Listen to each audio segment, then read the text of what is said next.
I'm Dan Carell with DCA-CardLinx, and this is Commerce Code, a bi-weekly digital commerce podcast for leaders in card linking, loyalty and digital marketing, mobile wallets and payments, and financial data. Thanks for joining this running conversation with leaders in the industry. And if this podcast is helpful to you, come join us at a DCA-CardLinx event. You can learn more at www.digcomall.org. This week on Commerce Code, we have a first of its kind, 3-episode Commerce Code deep dive on AI shopping agents and their impact. This topic is so thick and so significant that we decided to do 3 installments rather than just one. For all 3 episodes, I'm talking with Shawn Conahan, the Chief Revenue Officer at Wildfire Systems. Wildfire provides white label shopping rewards and cashback platforms to companies like Microsoft, Visa, Citi, and RBC. Today, Shawn and I are starting with Intelligent Shopping Agents Attack. What are they, and what are they doing? I think by the end of this first episode, you'll see how huge the implications are of AI shopping agents, and you'll probably be out playing with them if you haven't already. Tomorrow's episode, we're going to unpack what AI shopping agents mean for payments, for consumers, and for merchants.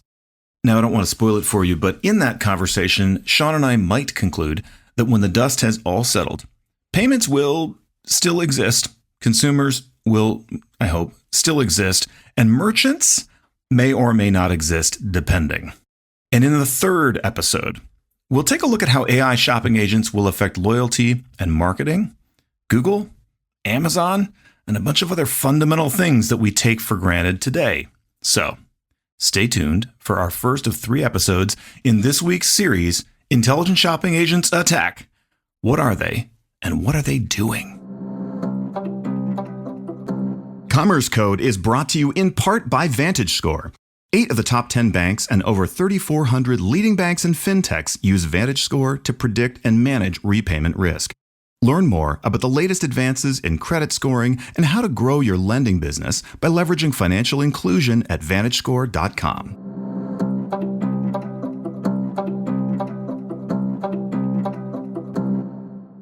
Shawn, welcome back to Commerce Code. It is great to have you on the show, and it's already somehow early summer. So I'll start with this. Do you have any exciting summer plans? Well, first of all, thank you, Dan, for having me back. It's always a pleasure. And I should say I haven't taken a proper vacation in the 7 years I've been at Wildfire, and I'm not about to break that streak. But I might be able to take a few days off here and there. In fact, my 13-year-old daughter has some exciting summer plans. Every summer, I drop her off at Space Camp in Huntsville, Alabama, an experience I never got to have myself. She wants to work at NASA, and frankly, so do I, but that ship has sailed, so I get to live vicariously through her. Anyway, I drop her off on a Sunday, and then I don't have to be back till Friday, so I have a few days. I'll probably end up in Disney World or something like that. Other than that, as Wildfire continues to expand internationally, I do have a big trip, a literal around-the-world trip. I'm going to Australia, Dubai, Singapore, London, that sort of thing. So that's toward the end of summer, so should be good. Get some sightseeing in there. That's terrific, and if you are going to hit Sydney or something in Australia, then you're going to include winter in your summer plans. So I appreciate that. That's good. And I'm a wholehearted fan of Australia. Okay, so we're here to talk about kind of the near future, I guess, of large language model or AI models. The words are evolving, but in online commerce, and there are a lot of implications. One of them is the impact kind of on the idea, maybe the existence of a shopping cart. And so a piece of critical background, lots going on here, but like just take one example, Perplexity recently announced a deal with PayPal. And, I would encourage people, if they haven't used it, you can go to Perplexity. It's an AI tool. It's sort of like in the vein of DeepSeek or ChatGPT and others. And now Perplexity will let you just run a whole transaction inside it, like within the interface, and pay for it. And you can use PayPal, you can use a stored form of payment, and you just don't leave. And so that was a precipitating thing for us to have this kind of deep conversation with Shawn about this. And it stands to reason that in the, I think it's now been 3 minutes that we've started talking, Shawn, that like 4 other providers have probably launched this capability too, right? Like it's just, you can't. So we're talking about Perplexity. I don't mean to suggest that that's the only one to be thinking about, but that's some background. So, if there isn't really a shopping cart, which is, that the situation in some cases now, it feels that way anyway. If it isn't Is it a retail platform? Question mark. It's a hyper intelligent conversation partner, kind of, as we all know. So, they're just kind of doing something else. So that's the background. And Shawn, I know that you've had a chance to play with it and I think about it a lot, and you're obviously working in this terrain. And so, what was your first reaction when you started playing with this thing, when you worked with it? Right. My first reaction was extreme gratitude because I've personally wanted this for a long time. And this is an absolutely great start. The concept of conversational commerce, first coined by Chris Messina from Uber, dates all the way back to 2015. So the concept back then was that messaging apps like WhatsApp would obviously one day incorporate commerce into their interface, because why not? And that would revolutionize how people shop, but it never really happened. And then you fast forward to today, and commerce seems to have moved past WhatsApp to AI tools like Perplexity. And to date, those tools have mostly been assistants that have become force multipliers, certainly, which is all great, but commerce wasn't really front and center. Then in May 2025, Perplexity announced a deal with PayPal, and Alex Chriss, the CEO of PayPal, said, we're making it easy and secure to shop right in the chat when inspiration strikes. It's a powerful step in making conversational commerce a reality. So, and Dan, have you tried it? I've played with it for sure. And I want to say two things. As a nerd, I'll say, I think that even though the term might be slightly more recent, conversational commerce actually is probably 4,000 or 5,000 years old, right? In other words, like, talking to somebody and being like, I'm not paying that, whatever was going on. Hey, do you got one of those things? Right. So that's been going on since exchange began, but it requires, so I played with the Perplexity thing, and yeah, it requires an adjustment, right? To be thinking, I'm just in this interaction, and kind of like maybe at an old market or whatever, like you just go, yeah, that's the thing I want. And then you get it. Yep. No, and it's awesome. Yesterday, our CMO, Tristan, and I were buying things through Perplexity. We have Perplexity Pro memberships. And in one case, we literally bought a green sweater. And two things strike you immediately. First of all, Perplexity can scour multiple sources across the web with the contextual awareness of your user profile and other data, which saves you time and hassle. And so that alone is great, and it's a huge improvement over Google. But then it gives you the option to check out with Perplexity. And I cannot accurately describe the level of disdain I have for checkout. I think Amazon is really good at this. They have the cleanest, most uncluttered checkout, but then it's a precipitous drop after that. There's just everyone else.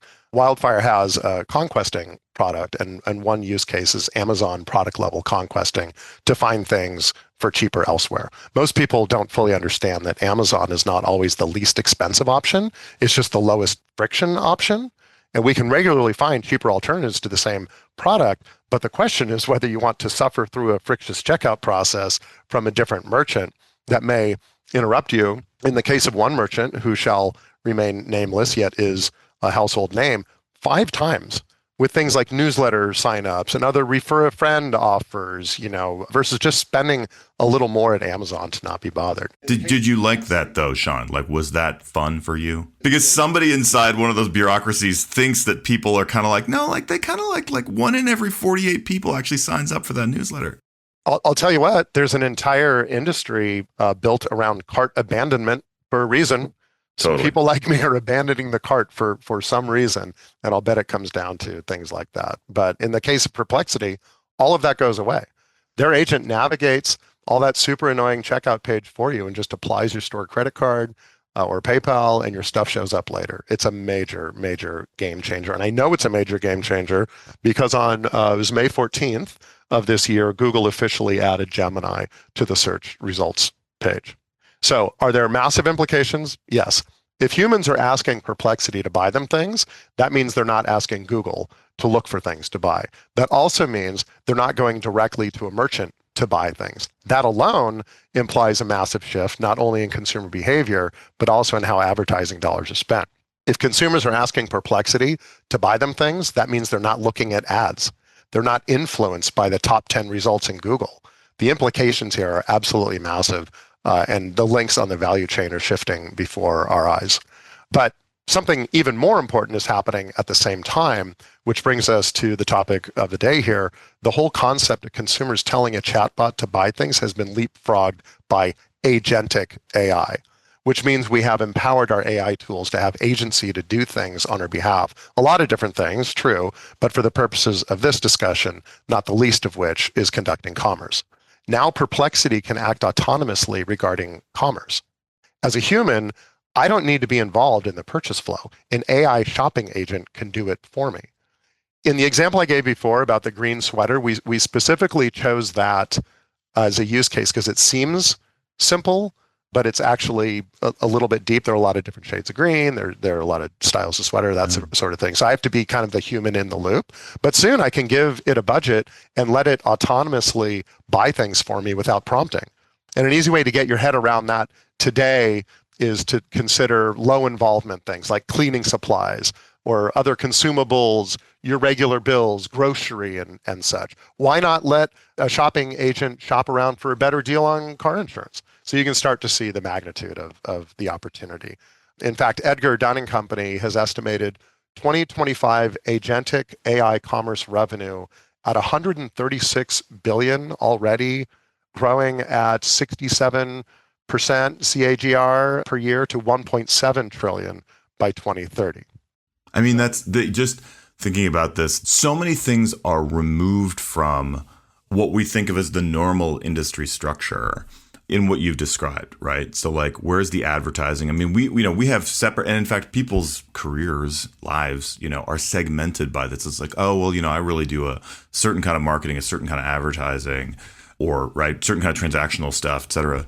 And, it's all been integrated into a single thing in a way. And so maybe some stuff goes away, or maybe you could just say some stuff gets like piled back in to a single thing. But like the degree of disruption is colossal. The other thing I'll say, and you've kind of mentioned it here, but my econ way of thinking about the world is the only reason anybody earns a profit as opposed to a rent, and that's kind of your, whatever, like a real profit, is because of imperfect information, pretty much, in most places. There are exceptions to that, but that's for things that are more commodified. Green sweaters, cleaning products, all this kind of stuff. Certainly car insurance is because of imperfect information and switching costs and transaction costs.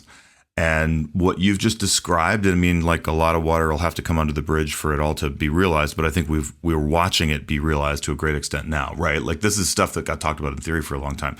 But if you take away all that friction, you've essentially, an economist would say, you've eliminated the profit and everybody's just earning rents. That's a really interesting concept. And think about how much of that stuff is going away. Today, when my shopping agent is told to buy a green sweater, it doesn't care where it buys it. And I'm not present to type into a browser the URL of a particular merchant. And it further means that for me, no visit to a website, there's no influence by ads with pictures of humans enjoying, product X or whatever, because AI agents don't have eyeballs and emotions. All I know is that I want these blue Nikes and I want them for the lowest price. And my shopping agent can go figure everything else out for me. And perhaps most importantly, there's no shopping cart that I ever need to see, and there's no checkout process. My shopping agent can buy my product before the checkout page for human consumption has even loaded. And all of those options at checkout that you're referring to that are dealing with like the imperfect information, Apple Pay and Klarna, Pay in 4, upsells, add-ons, you're buying this laptop, you should get this charger, like everything that's merchandised at the point of purchase, all of that effectively goes away, and all of that stuff has to move up funnel to survive. So there's no more identity verification. CAPTCHA goes away, thank goodness, right? Because I don't have to prove I'm not a robot, because my agent literally is a robot. And then, like we said before, what about the entire industry built on cart abandonment and retargeting when there's no cart? So what marketers currently refer to as their funnel and their conversion optimization is based on humans doing things. And all of that is getting upended starting right now. What we're seeing is an inversion of the online shopping model from a consumer at the wide top of the funnel looking for a needle in a haystack at the very narrow bottom of the funnel to a shopping agent knowing what needle it wants in a somewhat narrowly defined way, and the ability to look for that item across multiple sources of merchants at the bottom of those funnels, because it's easier for an agent to look at 100 sources than it is for a human to do so. Yeah, absolutely. I want to go back to an important thing you mentioned, which is CAPTCHA. My self-worth has been bound up for years now in my ability to identify what is and is not a scooter. And I worry about, like, do you think that we're all going to be okay if we, because I mean, it's like you sort of wonder sometimes, like, am I a competent person? Can I get things done? I don't know. But it's like, oh, I just correctly identified a bus after like 4 tries sometimes. I don't want to tell people how many times it took me, but how do you feel about CAPTCHA going away? I'm ecstatic when Okay. CAPTCHA is going away. I will just go ancient history nerd and say that I'm going to stipulate that in a prior life, you, Shawn Conahan, were like the king of Damascus. You seem like the kind of person that probably was. But like everything that you've just talked about, again, is in a sense like you go through complexity to get to simplicity on the other side. You were the king of Damascus and you told your servant, hey, go get me that green sweater. You know, the kind that I like. And I think this one guy might be better at it, but whatever, figure it out. And then there was a lot. It was complex, right? But by the way, like, were there billboards? Was there advertising? Probably kind of in a way, right? People were always pretty sophisticated, but it wasn't anything like what we have now. They had a conversational commerce model and, people knew stuff and they walked around, but you, being the king, didn't have to do that stuff directly. And it kind of came back. And I think it's, so much of history is us elevating ourselves to what it was like to be king back then, right? And so it's, you're able to say to the thing, hey, cut through all the BS and come back to me with, and it could be car insurance and it could be the green sweater, but it just happens. One of the things, though, that we are very committed to this. Every society, we're always committed to whatever structure we're currently in. And shopping carts that our grandparents wouldn't recognize because they're not real have been really important to us for a long time. And so it seems like the virtual shopping cart goes away, and I'm not smart enough to figure out how that affects like the payments industry, but it seems like it might be big. So I'm curious how you would say, okay, so what does it mean if the shopping cart goes away? Like, what does that mean for payments?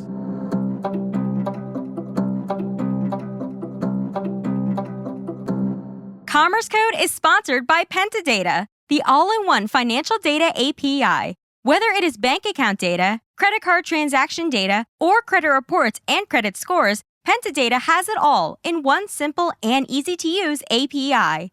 With coverage of over 6,000 banks, over 200 million credit files, and 60 million merchants, you can get all the data you need for your apps at pentadatainc.com.